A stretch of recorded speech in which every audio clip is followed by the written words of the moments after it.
Well, hello there again. Before we begin this Parsha podcast, I have a quick announcement.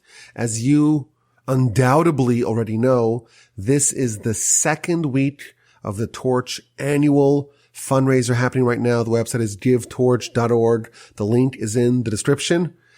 The fundraiser is going fairly well.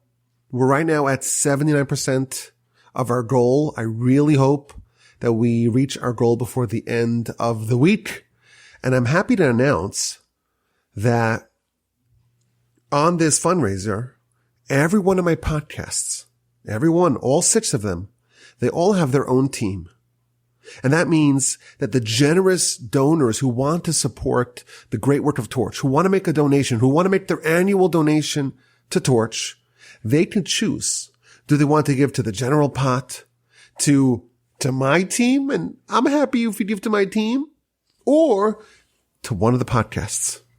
And I'm happy to announce that the podcast that is absolutely crushing it, that has more donors and has raised more funds for Torch, more than any other, it's none other than our Parsha podcast. So I want to thank all the incredible listeners of the Parsha podcast for coming out in big numbers and supporting the great work of Torch and the great work of the Parsha podcast. I'm going to put a link down below, if you want to join the cavalcade of supporters of the Parsha podcast, you could click the link. If you just want to browse, you just want to observe a little bit, you could click the link as well and just visualize the wonderful support shown to Torch by the listeners of the Parsha podcast. You could click that link as well. I thank you for your support. Visit the website givetorch.org. Link is in the description. And now to the podcast. What you will learn today will be simultaneously terrifying and reassuring.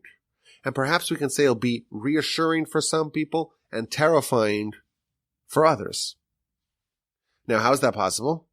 Listen and you will understand. This week is Parsha's Vayikra, and it's a very difficult Parsha to understand. After all, it's all about sacrifices. And we have not done sacrifices in nearly 2,000 years. So it's a very strange concept. It's a very foreign concept. It's a concept that doesn't sound very modern.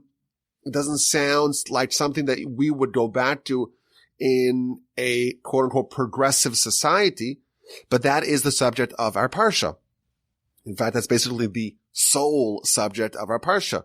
We read about all the different kinds of elevation sacrifices from the cattle, from the sheep, from the bird, 6 different types of flour offerings or meal offerings, all kinds of peace offerings, and all kinds of atonement offerings.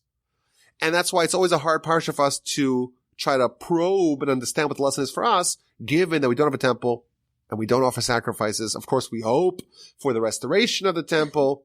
And we know that prayers are also symbolic of sacrifices. But nevertheless, it's a hard Parsha for us to understand. I wanted to suggest maybe an idea that we could pull out from our Parsha. And it's really a theme that is strung throughout the whole Parsha. It's a theme that also has a very important lesson. And that is the subject of income inequality. Because it's really interesting when you look at all the sacrifices and you see how many sacrifices have carve-outs to allow the poorer people to afford to offer them. So, for example, we have the Ola, the elevation offering. You want to bring an Ola. It's a voluntary sacrifice. You want to bring it. Well, what animal are you bringing as a sacrifice? It could be a 1,500-pound bull that probably costs, thousands of dollars. You could get a goat or a sheep. Maybe that's 200 pounds. It's much more affordable. But if you're poor, you could bring a cheap turtle dove or a pigeon. And it doesn't even have to be male. And it doesn't have to even be unblemished. That is much more affordable for the average Joe, for middle and lower income Jews. So it's interesting. We have this mitzvah, But then if you're rich, you could do it like this. And if you're, middle class, upper middle class, you could do it like that. And if you're at the bottom of the socioeconomic strata, you could even do it with a bird. And if you examine even the laws of the offerings, you see how in so many different instances they are designed to make the poor people feel good and content about their more meager and inexpensive offerings. So for example, we talked about the elevation, the Ola offering. So we have the 3 different tiers. You have the bull, and then you have the sheep or the goat, and then you have the bird. And this is the end of chapter 1 of Leviticus. The verse tells us, this is verse 15, the Kohen offers the bird as a sacrifice. So interestingly, maybe this is not for the faint of heart, but unlike the other sacrifices that are slaughtered with a knife really, the bird, there's a process called malika, where the Kohen severs the vital signs of the bird with his fingernail, which I found to be really interesting.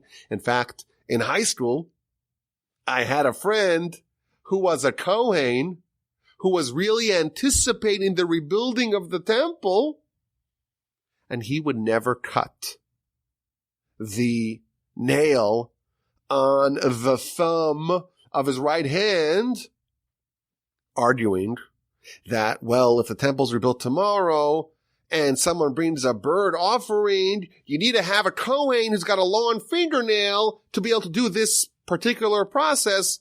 And here I am signing up, conscripting for duty. This is maybe not, like I said, for the faint of heart. So we have this process. You bring you're poorer. That's just the lot that you received in life. You want to bring an Ola. You could still bring an Ola. You can bring a bird. It's much more inexpensive. And then the verse tells us, this is verse 16, that the crop and the contents of the stomach of the bird are removed. And then it is brought to the mizbech, to the altar. And Rashi tells us that there's a difference between the elevation offering of an animal, of a bull, for example, and of a bird, because an animal like a bull only eats what its master feeds it. And therefore in its innards, there's only kosher or kosherly acquired food. And therefore you take the innards, and the innards are offered as a sacrifice. But a bird, always pecking around by the neighbor, there's stolen food in its innards, and if they remove the crop and the innards, that cannot be offered as a sacrifice. And finally, we read the final verse of chapter 1. The verse tells us that the priest, the Kohen, takes the wings and rips the wings, but doesn't sever it, and takes it all and puts it on the altar on top of the pyres, on the fire, and it's a burnt offering, an olah, an elevation offering, that provides a pleasing odor to Hashem. Now Rashi tells us, this is the point that I wanted to bring from this. Rashi tells us that when you process the animal as a elevation offering, that's a bird, you burn it with the wings. The wings and the feathers are not removed. And Rashi tells us, wait a minute, the smell of burning feathers is awful. No one can smell burning feathers and not gag. Why is that offered on the altar? Says Rashi, we have a poor person here. There's someone who's destitute. They're impoverished. Not only can they not bring a bull, the best kind of elevation offering, they can't even afford a sheep or a goat. And their lot in life is that all they can offer is a bird. We want them to feel really good about it. And we want to make this as substantial as possible. So we're not removing any part of this animal, even those feathers are included. Let's make it as big as possible. Let's aggrandize this offering as much as possible. Let it appear that the altar is really full with this offering. And again, we have this idea, even though someone's poor, even though someone's impoverished, there's going to be an emphasis to say, let's try to make them feel good about what they have to offer. and let's make it look as big as possible. Let's amplify it because we want this to be a quality offering.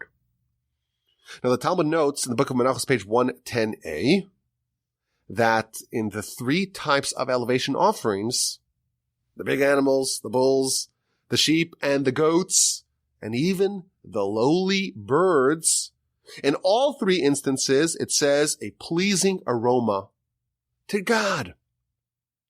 Says the Talmud, why does it have to repeat it? A pleasing aroma to God to tell you, regardless if you bring something really big and expensive, or you bring something very small, or you bring something really small and inexpensive, that's not what God wants.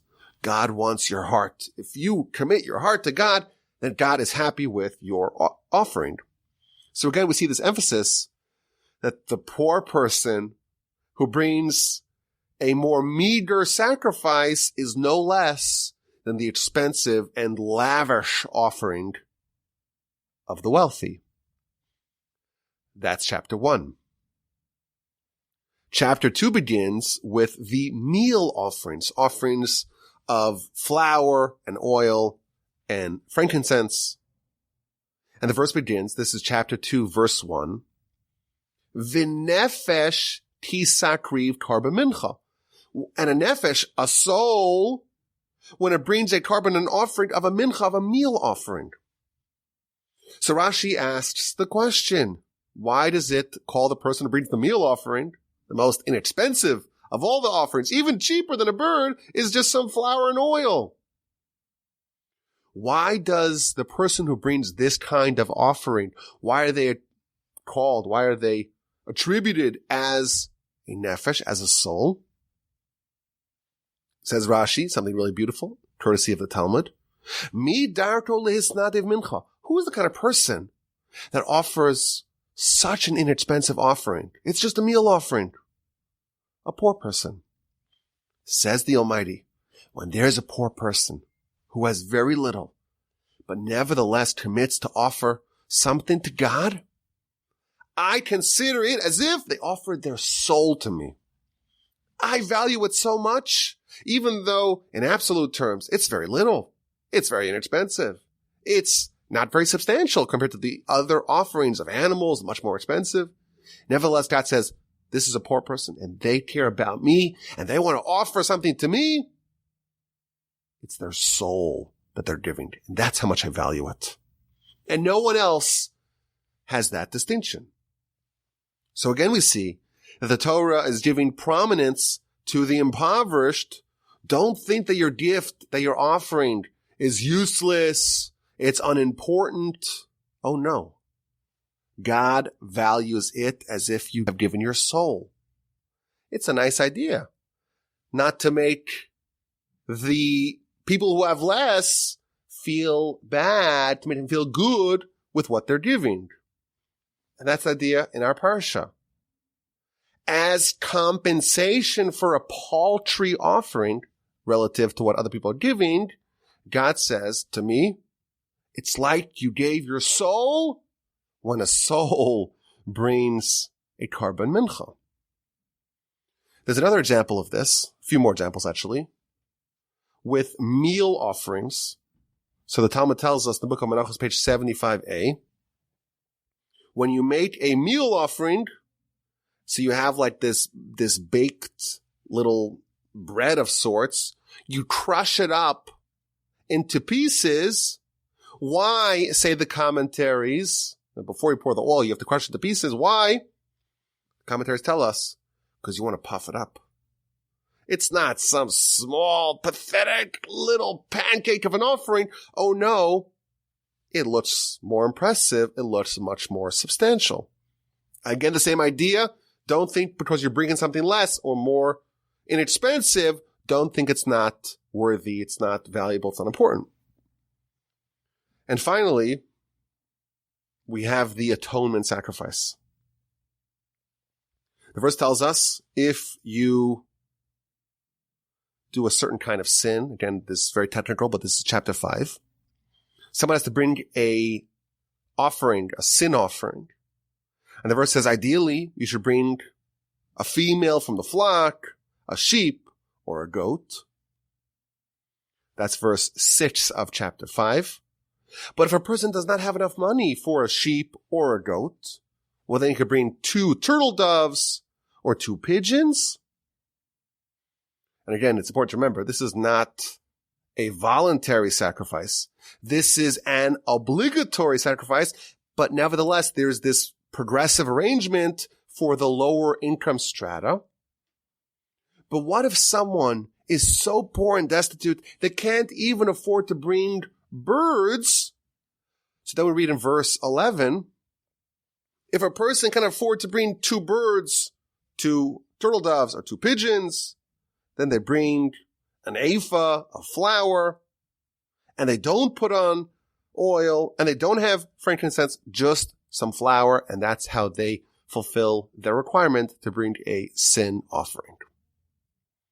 So again, we see a theme throughout our Parsha where there are these allowances made for the poor, where they're told, well, you want to bring a sacrifice, you're not going to be locked out because you can't afford it. There are these other tiers of offering that you could bring, and it's still important. It's like you bring your soul. It's still valuable. It still provides the pleasant aroma, so to speak, for God. It is still noteworthy and important. But here's the thing I want to suggest or present. There's a deep idea, courtesy of the Chafetz Chaim. The Chafetz Chaim says, what if you have an enterprising, wealthy person? And they always say that rich people don't get rich by wasting money.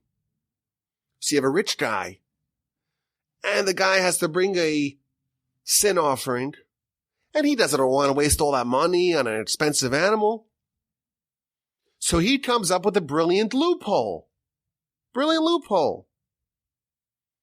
If a poor person just bring some flour and that's it, call it a day, I'll bring some flour or 2 and I'll fulfill my requirement and I'll save all that money. I don't need to buy the sheep or the goat.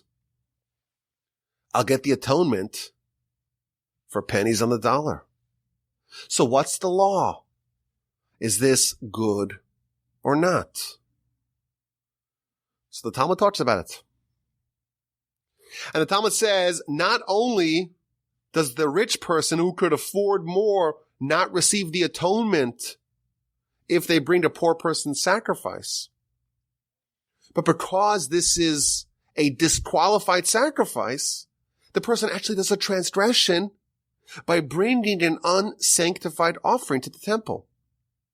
You just can't bring some animals to the temple. It has to fit into one of the categories of a sacrifice outlined in the Torah. Because this is a rich person, and a rich person cannot bring a poor person's sacrifice, therefore this is an unsanctioned sacrifice, and it's like you took a regular animal without any holiness or sanctification to it, and you brought it to the temple, so not only have you not fulfilled your obligation, there is a transgression that you have violated. Says the Chafetz Chaim, there's a deep idea here. The people that have more means, the rich, they cannot hold themselves to the same meager standards of the poor. So you have this curious arrangement where there is this identical sin done by a rich person and a poor person, and both of them have to do an atonement sacrifice, but the poor person, they bring just some flour and they are forgiven, and the rich must bring an animal offering. If you bring just the flour, you are not forgiven. That's the Talmud. Says the Chafetz Chaim, this idea is a global idea. This idea, says the Chafetz Chaim, extends to other areas. So for example, charity. Charity also follows this progressive scale. There is no flat tax in charity. We're told everyone has to give 10% of their blessing to Hashem. And therefore, if you have more blessing, you are required, like the rich person who's bringing the sacrifice, you are required to bring a gift that is commensurate to your standing. So I think there are 2 points, and we're going to develop this idea a little bit more. There are 2 points featured over here in this idea. On one hand, there is what I call the terrifying idea for the rich. The rich cannot absolve themselves with a small offering. The size of the offering has to be commensurate to the size of the blessing that they received from the Almighty. On the flip side, the poor, they shouldn't be ashamed with the paucity of their offering. Quite the contrary, the Torah amplifies their gift, puffs it up. You take the small parts of the flour and the meal offering and you break it into pieces so it is expanded. And the Almighty says, it's like you've offered your soul to me. That is how much I cherish your offering. So this is the idea that I promised will be simultaneously terrifying and reassuring. Every person must figure out which camp they fall into. Are you someone that needs to do a lot more? Or are you doing your maximum and you have to feel good about what you're doing? So of course, this is in the context of sacrifices. The Chavetz Chaim extends it to charity, but we're going to extend it to every area. So it's going to get better or worse depending on who you are. To me, it seems obvious that this idea is a universal idea. It's not exclusive to financial matters or to material wherewithal. It's to every part of life. Let me elaborate. Let's talk about human intelligence, human intellect. Like material wealth, it's not distributed equally. Some people are cognitively rich and some are comparably poorer. The Torah is telling us that what is expected of every person is contingent upon the blessings that they received. So different people, different things are expected of them. I would say that for someone who is cognitively wealthy, you can't get away by coasting. We've seen those kids. They don't need to do any work. And they just show up and they get straight A's. And they feel like they are on top of the world. The Torah would tell them, you are cognitively rich. And you're trying to get away with an offering of the poor. And that doesn't work like that. The Almighty gave you more. The Almighty expects more of you. On the flip side, we have the intellectually weaker people. The Almighty gave them less. And we don't know why God does what he does. But there is reassurance. If you do what you can, the Almighty will amplify your offering. And I would take those proverbial meal offerings, break it up to pieces, and make it look bigger. Expand and augment it. Even those feathers are there to make it look more substantial. The Almighty will consider it as if you have given your soul. Because if you give 100%, and you are just curbed, you are hindered by things that are beyond your control, you have given your soul. And that offering is even greater in God's eyes. You don't need to feel like you're a second-class citizen. So we talked about material well-being, material and financial and intellectual, but I was thinking in matters of, let's say, stamina or focus or attention. Some people, to get their attention, it's like trying to nail Jell-O to the wall. ADD, ADHD, all kinds of learning disabilities. Someone like that, that's why the Almighty made them. Less academic excellence is expected of them. And whatever they do is going to be cherished and amplified by God. And the ones who have more, well, more is expected of them. What about time? Have you ever heard of the concept called time tithing? We're familiar with the idea of tithing. Torah tells us you have to give Meiser, 1 of every 10 you give to God or to his representatives. That applies financially, but that also applies, did you know, with respect to your time. The great Rabbi Moshe Feinstein wrote in a letter in 1973, just as there is a requirement to give 10% of your money to tzedakah, to charity, 10% of your time has to be gifted towards others, towards the needs of the community, the public. And therefore, I would argue that, like money and every other gift, if you have more time available, if you have more free time available, more is demanded of you. With respect to time, you are wealthier, and therefore more is required of you. You can't get away with what other people who are more time constricted can get away. More time, more is expected. Less time, less is demanded. You have someone who's retired, and they have someone else who's juggling 3 jobs. How much does they might expect of these 2 people to spend studying Torah, for example? If you are, let's say, privileged enough to be a yeshiva student, that means that your full-time job is scholarship. You have to study. And that means that what's expected of you is 10 hours a day of study. That's what's expected of you.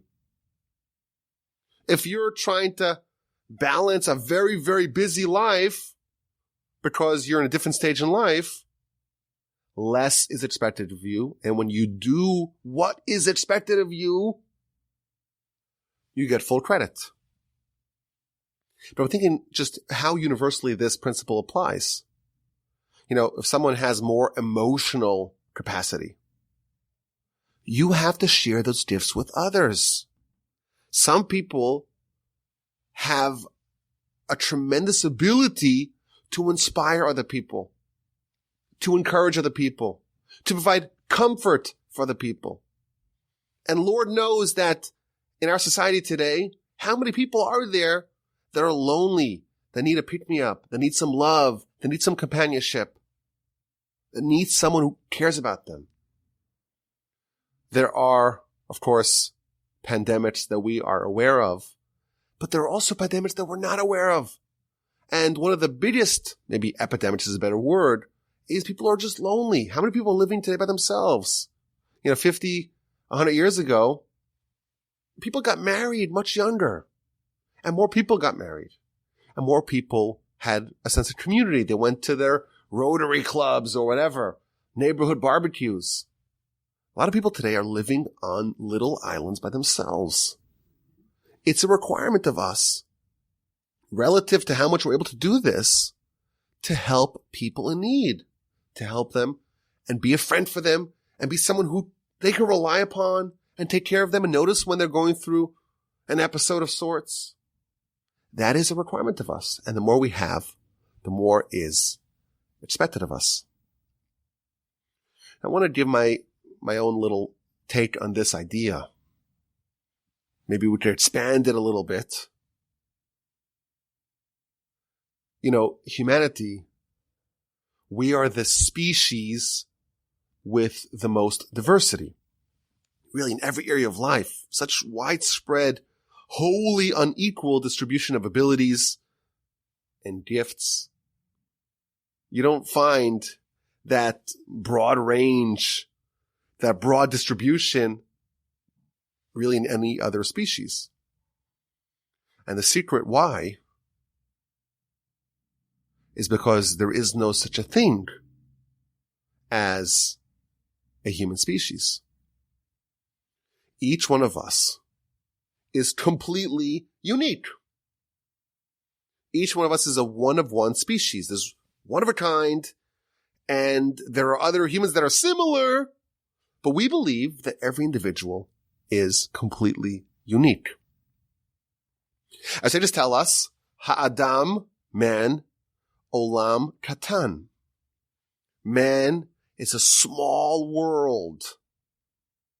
And the way this has been explained, it's been explained in a variety of different ways.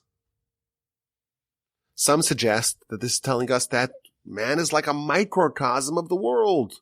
The world is a macrocosm of man. Everything that exists in man exists on a larger scale in the world, and everything that exists in the world exists on a more small scale within man.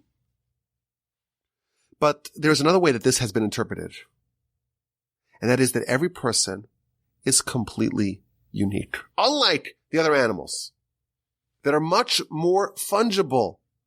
You take a squirrel and you take another squirrel, and they're basically the same thing. Fungible, you can exchange one for the other, and you probably won't even know the difference.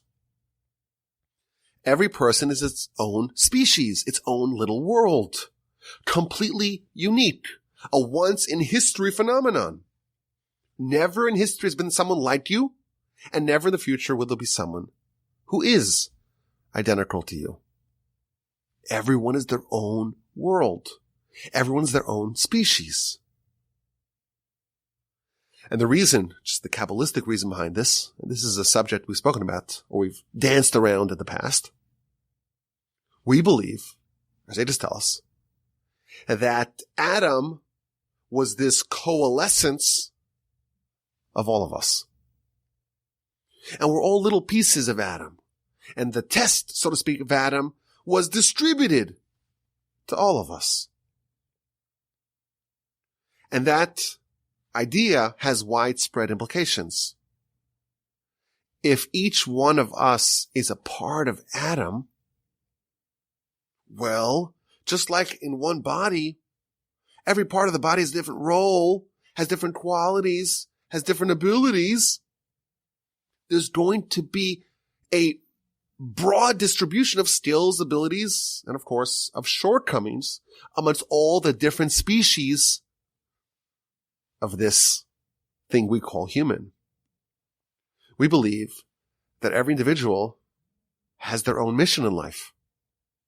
And of course, there's this general idea of what we call the 613 mitzvos that's universal across the board. Every Jew is obligated by these 613 mitzvos.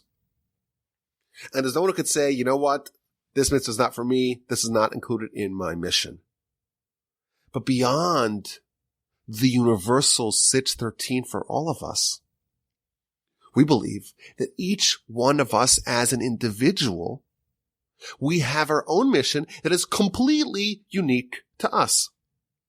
If you think about it, why would the Almighty create us with such diversity, everyone being so different, if we all had the same mission? If everyone had the same mission, and there was no individualized mission, then we would not be so individualized entities. You wouldn't have these billions of different species cohabiting on this planet. So there is, of course, the universal requirement of every individual to uphold and adhere to the 613, but there's also a specific, unique mission that is yours and yours alone, and only you ought to do it, and only you can do it, and you have the exact tailored mix of the history and the qualities of a given person, and the strengths and the weaknesses that every person is identified by. That mission has your fingerprints on it, yours and no one else's. And in that world, you are the only human. And in that respect, there's no such thing as a human species. So again, the way I like to think about this is like a human body. We don't think of the human body as just, these fungible parts Oh, I'm missing a leg. Oh, here's a spare arm. It doesn't work like that. Every part of the body, every limb and organ has a different job, a different role to play.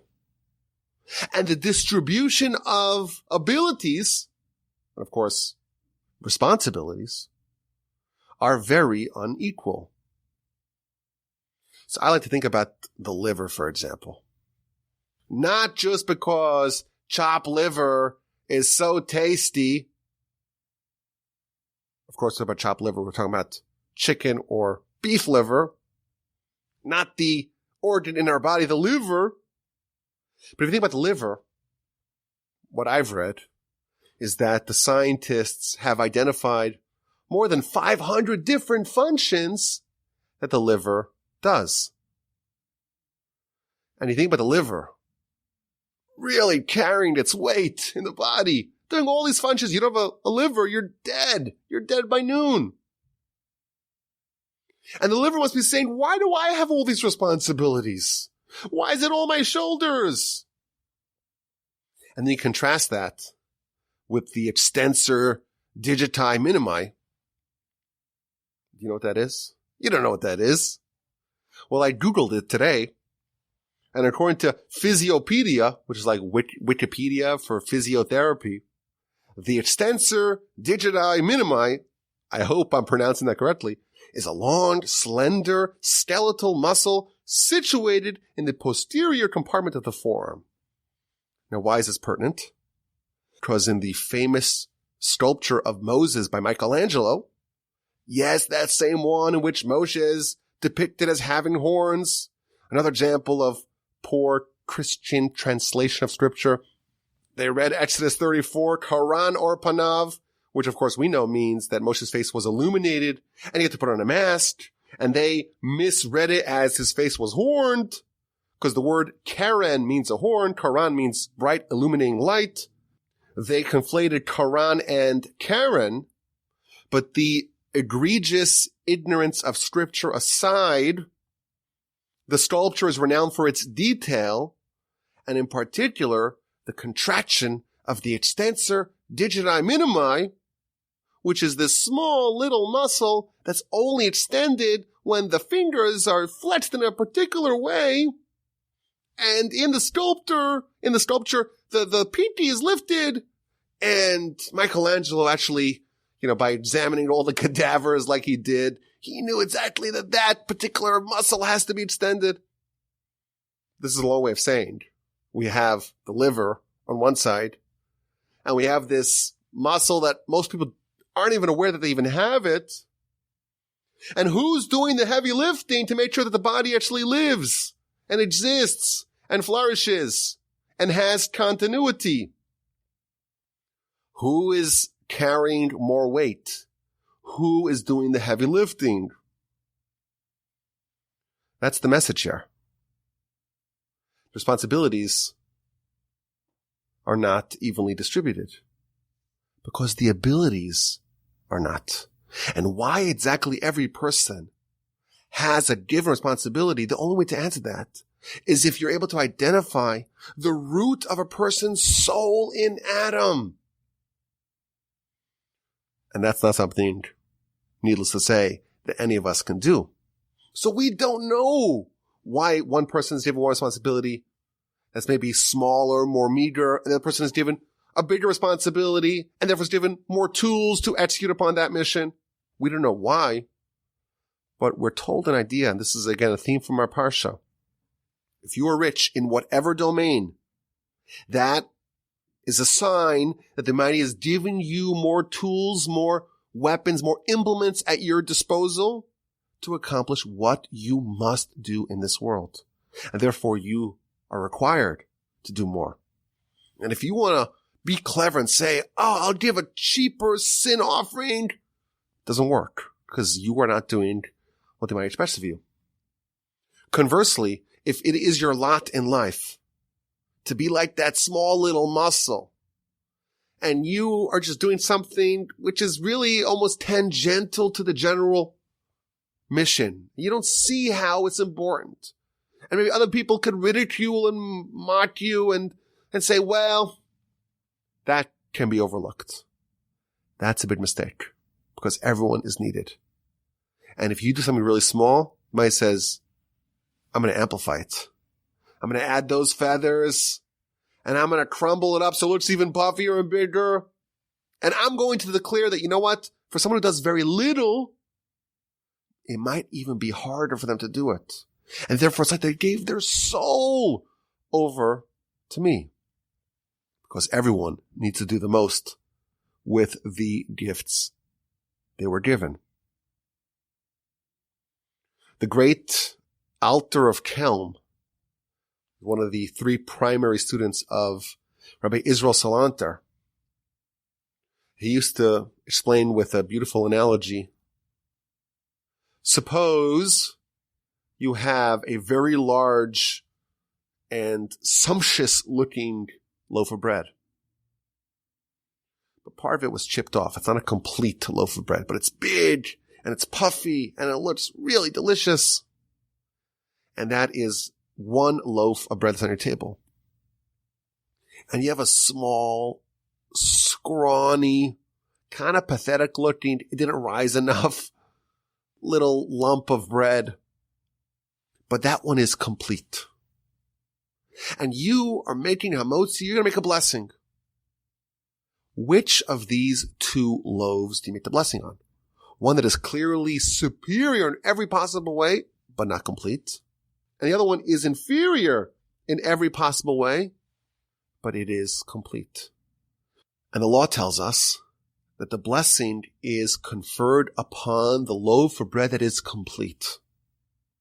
What is the analogy? The analogy is some people are given a tremendous amount of ability. And because we can't get into other people's minds, it's hard for us to even fathom the vast inequality that exists amongst different people. We only know our own little world. We only see the world through our own colored lenses. Some people have these huge, sumptuous loaves. But it's their job to make it complete. And it's only made complete when they do everything that's expected of them in their mission. And they don't say, you know what, I'm just going to do what's average for everyone else. I'm going to find out what's the minimum requirement for other people, and that'll be good enough for me. Oh no. If you are someone in that kind of paradigm, you are granted great gifts and great riches and wealth in whatever area. More is expected of you. And if you do less, you're incomplete. You're not as good as the person who offers their soul. And yes, it's a little scrawny and it's not as tantalizing and as exciting and alluring, but it's complete because they've given all they've got. Someone like that, that is where you make the blessing on, because that's where you truly celebrate. You celebrate what you actually completed. Let us end with the exquisite insight on this week's Parsha. Our Parsha begins with the word Vayikra, and God summoned Moshe. Now, if you look in the Torah scroll, the Aleph, which is the final letter of the word Vayikra, is a little small. We know that in the Torah, there's some letters that are big and some that are small. The first letter of the Torah, for example, Bereshis, the Beis of Bereshis, is enlarged. The Aleph of Vayikra is minimized, small. Why is the Aleph of Vayikra small? So the most famous answer to this question is featured in the Baal HaTurim. The Baal HaTurim tells us that the greatest of the Gentile prophets was Bilam, and when God appeared to Bilam, he appeared to him with the term Vayikar, which is Vayikra minus the Aleph. And Moshe, in his humility, Moshe said, don't say Vayikra and God summoned me. Say Vayikar, which means that God just appeared to the prophet. Just like you appeared to Bilam and it seems kind of random and there was no appointment and Bilam wasn't summoned. It appeared to him, so to speak, in a very impure fashion. And it wasn't done as a steady relationship. Do the same to me, asks Moshe. And God tells Moshe, no, right? Vayikra. And he called you, and he summoned you. God wants a relationship with you. So Moshe is caught between his humility and the divine instruction. His humility tells him, write Vayikra, no better than Bilam. And God tells him, write Vayikra. So he made a compromise. He wrote Vayikra with big letters, and the Aleph that makes Vayikra into Vayikra, he made small. That's the Baal Turim. Now, incidentally, in the great work of Kabbalah, the Megala Mukos, he wrote 1,000 different interpretations for the Aleph Ze'ira, for the small Aleph of the word Vayikra. But it's interesting, I saw something really interesting in one of the books that I was using to study the Parsha this week. He quoted the Talmud in the end of the book of Sota, and the Talmud's talking about humility and the importance of humility. And we know Moshe was the humblest of all men. And that's why Moshe became the recipient of Torah, because Torah can only exist in a humble vessel.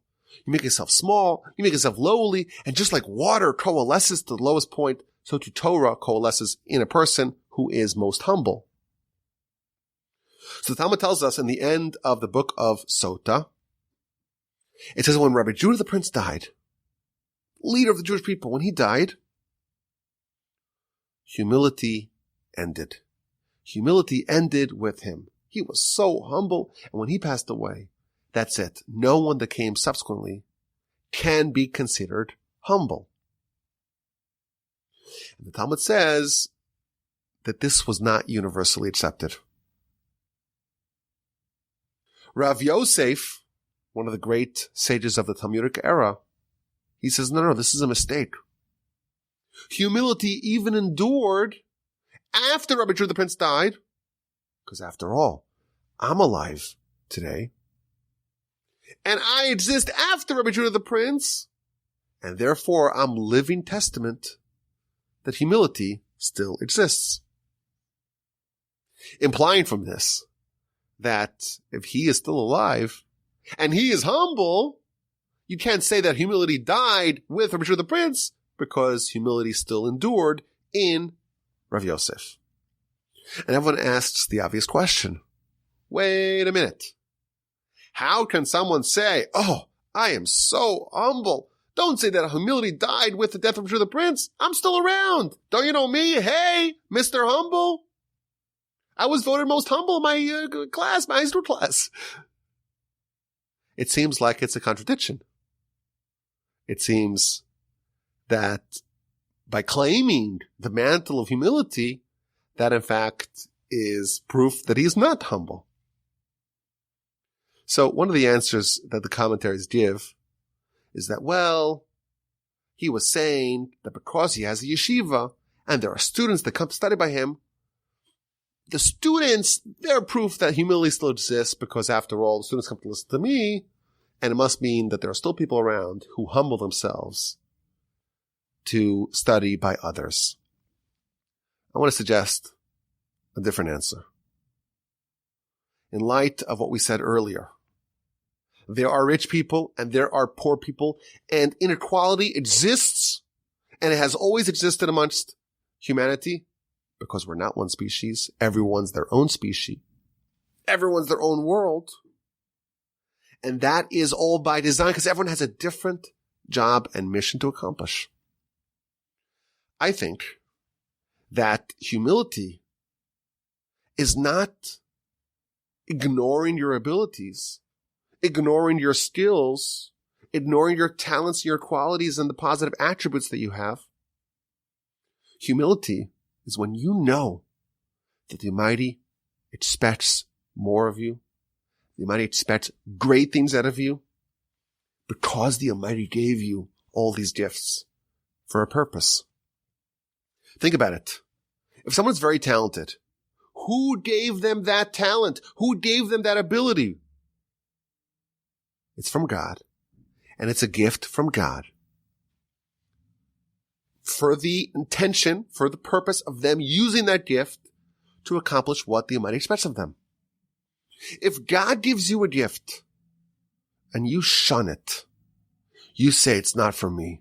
You say, I don't actually have that.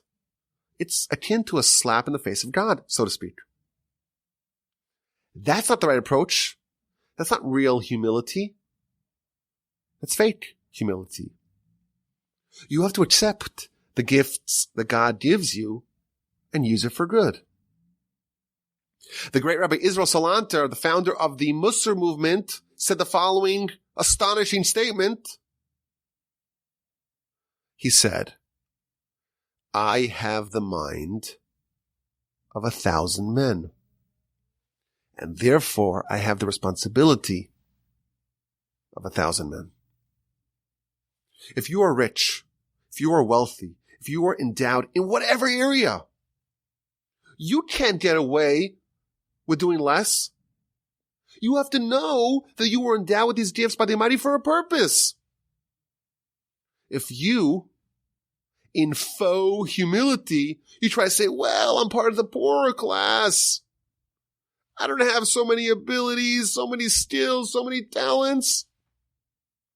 You are like the wealthy person trying to get away, to get off on the cheap with the inexpensive sacrifice. And not only have you not fulfilled your obligations, but you're bringing an illegitimate sacrifice to the temple. True humility is recognizing there's only one creator. And only the creator can have pride. If you are a creation of a creator, you didn't create anything. How could you possibly have pride in someone else's handiwork? We have to acknowledge and recognize and appreciate the gifts the Almighty gives us, or better yet, the gifts the Almighty expects us to be good stewards over, and we had better use them properly. Though this might trigger some, the Torah is telling us that we have to offer to God from each according to his ability. I thank you for listening. Have an amazing rest of your day. Have a fantastic and splendid and terrific rest of your week. And have an incredible, sensational, terrific, stupendous Shabbos upcoming. And please God, with the help of the Almighty, we will talk again next week. Send me an email, rabbiwolbe@gmail.com.